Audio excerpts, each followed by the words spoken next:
There's something most spiritual teachings won't tell you, especially the ones that focus only on love, light, and ascension. And it's this: power is not always a blessing. In fact, the more spiritually evolved you are, the more dangerous power becomes. Because when you awaken to your true potential, you don't just access divine gifts, you also gain access to what should never be touched. The dark chosen one, by nature, walks on the edge of many worlds. You have access to frequencies most humans cannot feel. But with that access comes temptation.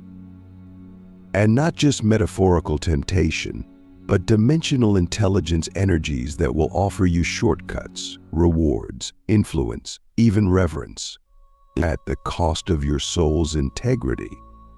These are not mere ideas. They are real forces. And if you think you're immune to them, you've already been touched.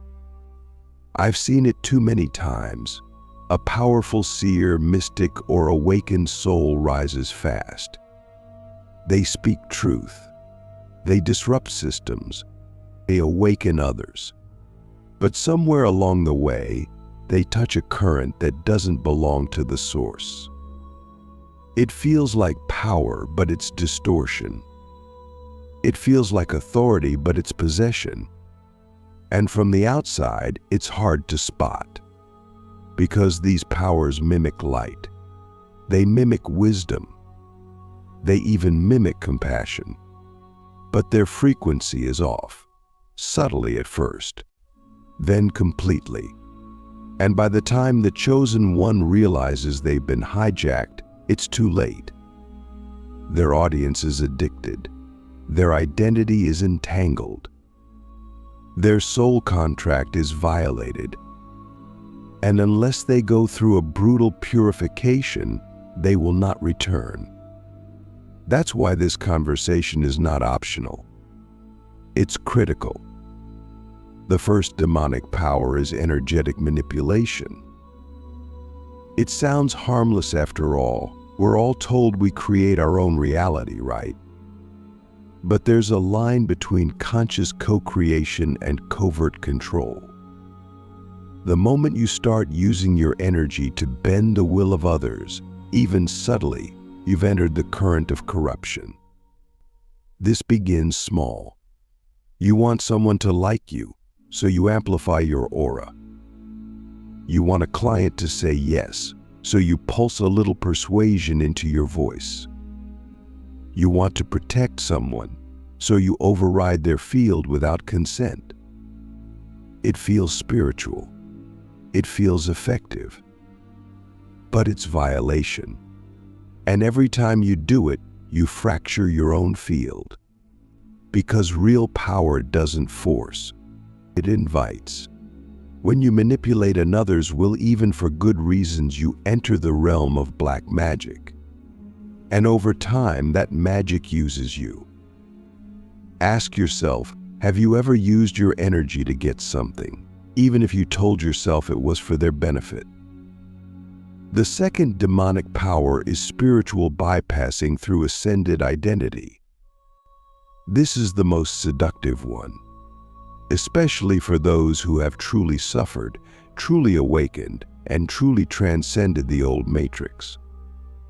Once you've survived the fire, it's tempting to build a temple around your survival. To say, I've made it. I know truth. I am awakened. And then, without realizing it, you start bypassing your own growth. You stop listening to people who haven't done the work. You dismiss criticism as projection. You label discomfort as low vibration. You create a spiritual hierarchy where you sit at the top and you call it leadership. But the truth is, you've been infected with spiritual inflation. It's not sovereignty, it's ego in disguise. The dark realm loves this, because the more inflated you become, the more you isolate yourself from true feedback. And without feedback, you devolve, slowly, silently, with a smile on your face and followers cheering you on. The third demonic power is weaponized truth. This one hides behind righteousness. It's when you discover spiritual knowledge or even deeper esoteric truth, and instead of using it as a tool for healing, you use it as a blade. You call out others not to liberate, but to shame. You expose darkness not to bring light, but to feel superior. You speak truth, but it carries the frequency of attack. This power is dangerous because it feels justifiable.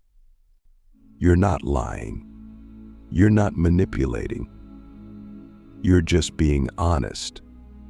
But honesty without compassion is violence. And when you speak from a wounded need to dominate instead of a grounded desire to serve, your truth becomes a weapon. And that weapon cuts both ways.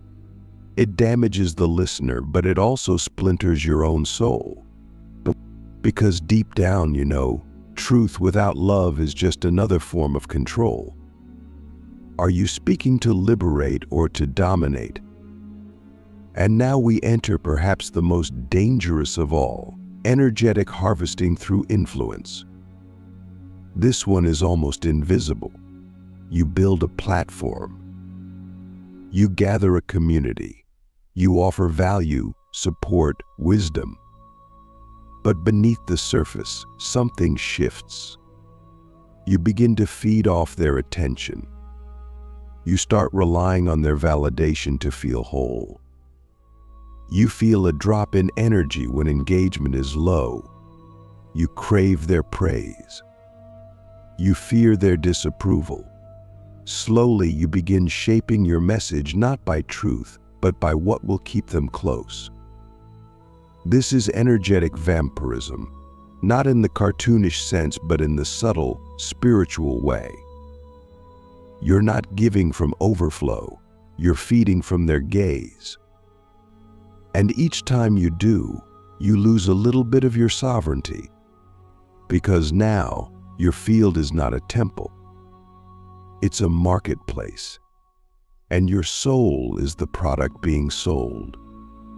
This is hard to admit, but it's necessary, because if we don't name these powers, they name us. If we don't confront them, we become them. And the truth is, every single dark chosen one will be offered these powers at some point. Not as a curse, but as a test. Because with great spiritual access comes great spiritual temptation. You're not just tested by suffering. You're tested by influence, by the ability to bend timelines, shift frequencies, and gather energy from others. And the question is not whether you have power. You do. The real question is, can you hold power without needing to be powerful? Can you serve without being seen? Can you love without being worshipped? This is the edge few are willing to walk, because it demands radical self-inquiry. It demands that we look at the parts of ourselves that still crave control, still need recognition, still want to be above. And it demands that we choose integrity over intensity. Every single time.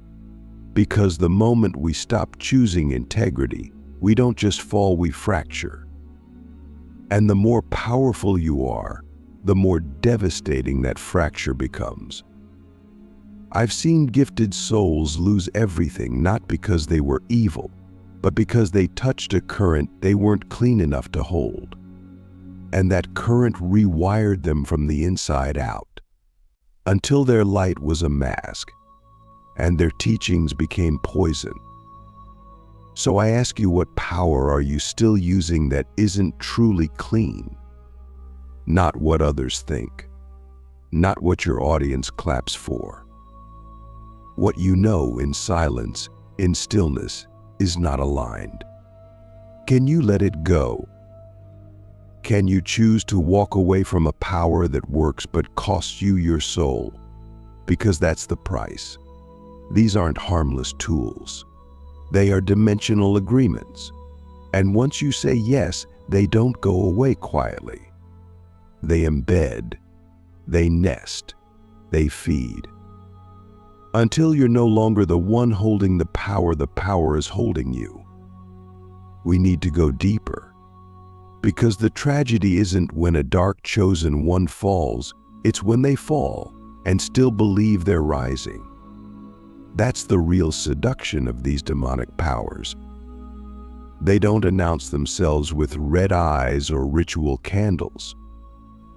They wear your voice. They speak your truth. They mirror your mission, and slowly they replace the essence of your soul with the illusion of evolution. You still sound enlightened. You still say all the right things, but something inside begins to hollow. You feel it late at night after the live stream ends, after the followers praise you, after the teachings echo into silence. That haunting question, am I still true? Or am I just effective?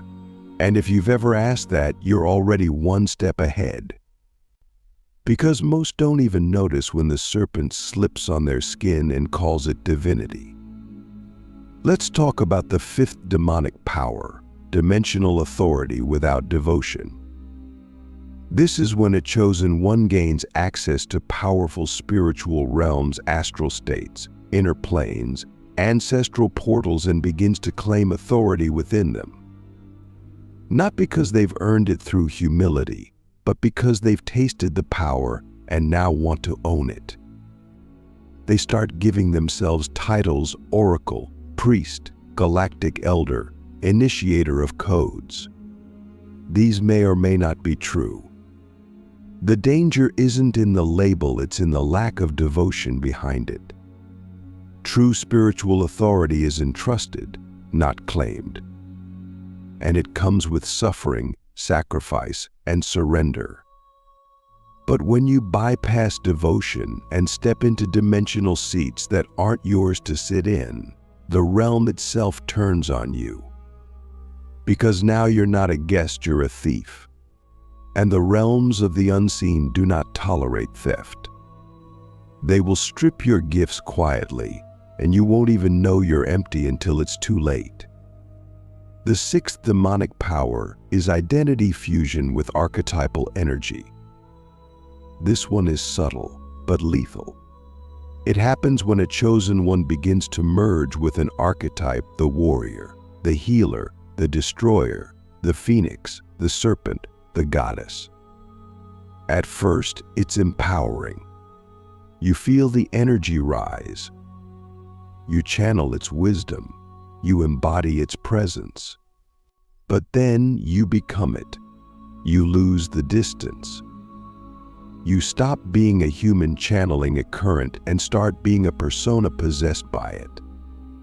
And that's when you lose your soul's original blueprint.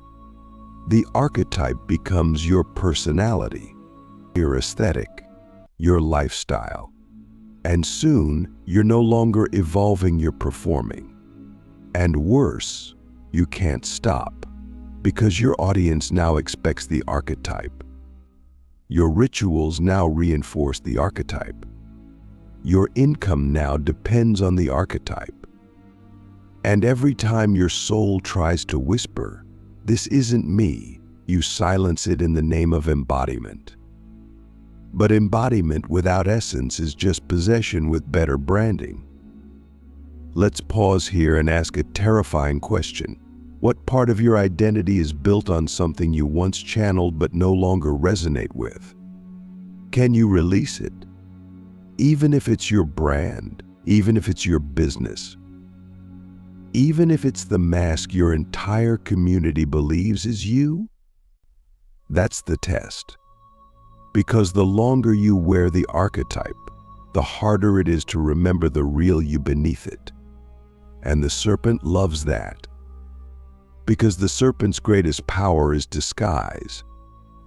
Not with lies, with half-truths. That's what makes it so dangerous. It doesn't turn you evil. It turns you efficient. It turns you into a version of yourself that people love, that keeps growing, that keeps making money but slowly forgets its soul. Now we come to the seventh and final demonic power, sacred rage without sacred responsibility. This is the one that takes down even the most awakened warriors. Because rage is real. Rage is holy. Rage is the fire of boundaries, justice, and revolution. But when you wield sacred rage without sacred responsibility, you become a destroyer without discernment. You start burning everything. You attack the wounded. You shame the unawakened. You mock the confused. You become addicted to the energy of conflict because it makes you feel alive. And worse, you start believing that your rage is always right, that your fire is always pure. And the moment you believe that, you've lost the ability to self-correct. Your fire becomes a wildfire. And it doesn't just burn the system, it burns your own tribe, your own intimacy, your own inner child. Because rage without responsibility is not holy. It is a tantrum disguised as truth. This is where many dark chosen ones fall hardest. Because we need warriors. We need those who can speak the unspeakable and break the unbreakable. But if your fire is not anchored in love, you will become the very monster you swore to destroy. You won't even notice the shift. One day you'll wake up and your whole platform will be built on attack or on rejection, on superiority, and your own heart will be a battlefield with no survivors. That's how the serpent works. It doesn't turn you into your opposite, it turns you into a distorted version of your essence. And that's far more dangerous, because no one will question you. They'll say, "Look how strong they are." But inside you'll feel the split, the dissonance, the ache no ritual can numb. And so the real question is this: can you hold your rage like a sword, not a bomb? Can you wield fire to protect, not to punish? Can you feel anger without feeding on it? Every power you access must be alchemized through devotion, through prayer, through grief, through humility. If you cannot bow before your own shadow, you are not qualified to lead others out of theirs. And if you cannot hold your own darkness with compassion, your light will always be conditional. That's the truth I've learned, not from books, but from watching great ones fall. Not because they were evil, but because they chose power over purity, results over resonance, identity over intimacy. So now, let me ask you again, what power are you still holding that is draining your soul, even as it grows your platform? Can you name it? Can you release it? Can you walk away before it devours you? Because that's the final test. Not how much power you can hold, but how much distortion you're willing to refuse, even when no one else sees it. That's the difference between the chosen and the cursed. Not their gifts, but their discipline, their devotion, their willingness to walk away from power if it costs them their presence. There is a moment after the fall, after the serpent has been fed, when the dark chosen one stands before a mirror and realizes, "I've become what I swore I'd never be." That moment is excruciating. It's the reckoning of truth, the crumbling of all spiritual pride, the collapse of every identity you built on half-light. And yet it is the most sacred moment in your entire soul's journey, because that is where redemption begins. Not in denial, not in performance, but in the raw, unfiltered confrontation with your own distortion. This is the point where many turn back. They can't bear to see how far they've strayed. But those who stay, those who look into that mirror without flinching, are the ones who rise not just powerful, but holy. And that's what we must talk about now. How do we reclaim purity after we've touched corruption? First, you must understand this. Purity is not perfection. It's not about never making a mistake. In fact, true purity is earned through descent. If you've never been tempted, your purity is untested. If you've never tasted darkness, your light is unproven. The soul doesn't evolve through avoidance, it evolves through alchemical confrontation. So if you've used one of the demonic powers we've named, if you've manipulated, bypassed, harvested, or embodied distortion, you are not disqualified. You are initiated. But only if you choose to return. Only if you choose to unplug from the frequency that fed you. That's the first step. Starve the distortion. No matter what it costs. That means stepping back from platforms, from audiences, from money, if it means regaining your integrity. Because if your mission isn't clean, your miracles will rot from the inside.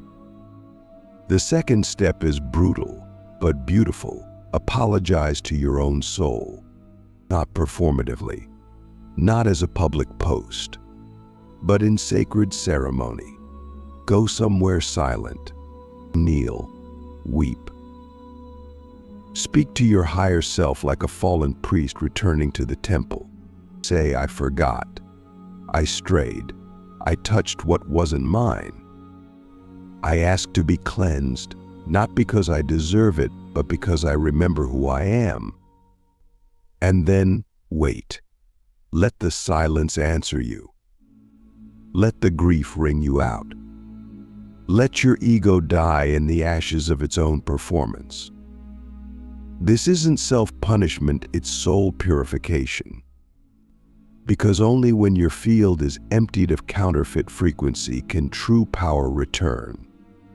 And when it does, it won't feel like adrenaline. It will feel like stillness, like peace, like a rooted yes in your bones that doesn't need applause to be real.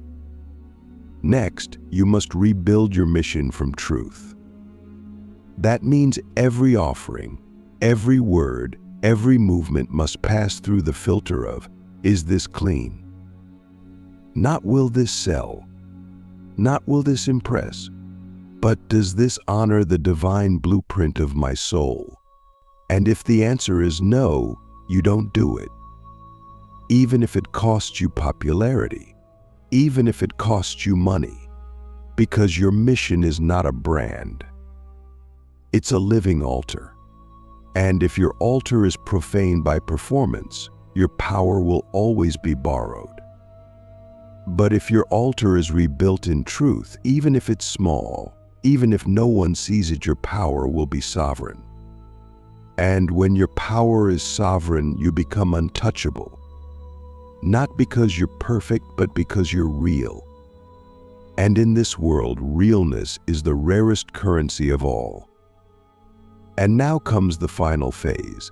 Use your story as medicine. Not from ego. Not from shame, from embodiment. Let people know. I touched distortion. I used power to feed my wounds. I fell into the illusion of being a savior. And I came back, not as a guru, but as a human who remembers. This is the most powerful frequency you can carry, because it tells others you can come back too. It tells the ones secretly drowning under their spiritual masks that they're not alone. It shatters the illusion that awakening is a straight line. And it gives permission for the fallen to rise in truth, not image. That's the real leadership. not the one who never falls. But the one who falls sees clearly and chooses to rise without the mask. Let me tell you a secret. Some of the most powerful souls on this planet right now are not the ones with the biggest platforms. They're not the ones with the most polished teachings. They're the ones who walked through the fire of their own corruption and came back clean. Their power is quiet. Their frequency is devastatingly clear. And they don't need to prove anything because they are the proof. That's the path of the sacred remnant. The ones who were nearly consumed by the serpent but remembered their name. And now, when they speak, the whole room feels it. Not because they're loud, but because their field is undeniable. So the question becomes, will you be one of them? Will you let go of the false throne to sit in the silence of your true power? Will you risk losing everything externally to regain everything internally? Will you choose purity, not because it's easy, but because it's necessary for your soul to breathe again? That's what this is really about. Not about demons, not about powers, but about presence. About the unbearable beauty of a human being who has every reason to sell out and doesn't. Who has every opportunity to perform and chooses to be. That kind of soul? That kind of power? It cannot be corrupted. It cannot be bought. It cannot be stopped. You are not here to be consumed by the dark. You are here to stand at the edge of it and remember your name. You are not here to play a role. You are here to embody a frequency that cuts through illusion without needing to explain itself. You are not here to be followed. You are here to remind others how to follow their own soul. And if you've touched the serpent good, that means you're real. That means you're raw. That means you've been tested. And now the only question left is, what will you do with the wisdom you gained in the fall? Because that wisdom, that scarred, sacred, stained wisdom, it's not dirty, it's not broken, it's holy. And it's time you wore it like a crown.